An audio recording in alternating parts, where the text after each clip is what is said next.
নমস্কার, world news বাংলায় আপনাদের স্বাগত। কেরিয়ারের দাপটের সঙ্গে সকলের মনে জায়গা করে নিয়েছিলেন অভিনেত্রী মধুবালা। হাজার হাজার পুরুষের স্বপ্নের নারী ছিলেন তিনি।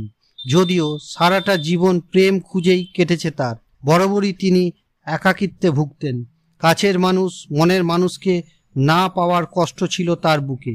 অভিনেত্রী যতটা সুন্দরী ততটাই দক্ষতার সঙ্গে অভিনয় করে মন জয় করলেও সংসার মনের মতন হয়নি তার।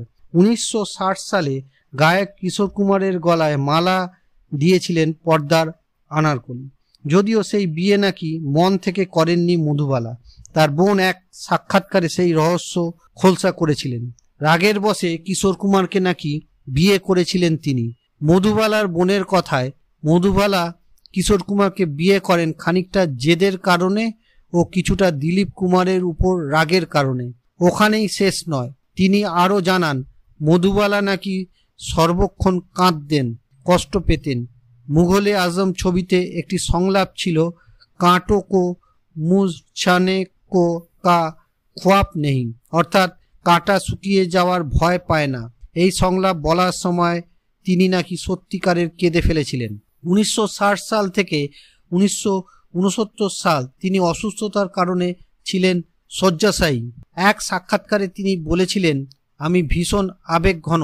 আমি আমার জীবনটাকে সব সময় মন থেকে চালনা করেছি। এখানেই শেষ নয়, তিনি আরও বলেন, ঠিক সেই কারণেই আমি প্রয়োজনের থেকে অনেক বেশি কষ্ট পেয়েছি। আমি খুব আঘাত পেয়েছি। কোরআন বাইবেল বলে তুমি ভালো করলে তোমার সঙ্গে ভালো হবে, কিন্তু আমার সঙ্গে এটা হয়নি। এক সাক্ষাৎকারে দিলীপ কুমার জানিয়েছিলেন তিনি মধুবালার বলা শেষ কথা কোনোদিনই ভুলবেন না। একটা দরকারে তিনি মধুবালার সঙ্গে দেখা করেছিলেন। তখন মধুবালা তাকে অনুরোধ করেছিলেন, আমি যদি সুস্থ হয়ে যাই তুমি আমার সঙ্গে আরেকটা বই করবে। ভিডিওটি ভালো লাগলে লাইক করুন, শেয়ার করুন এবং সাবস্ক্রাইব করুন ওয়ার্ল্ড নিউজ বাংলাকে। নমস্কার।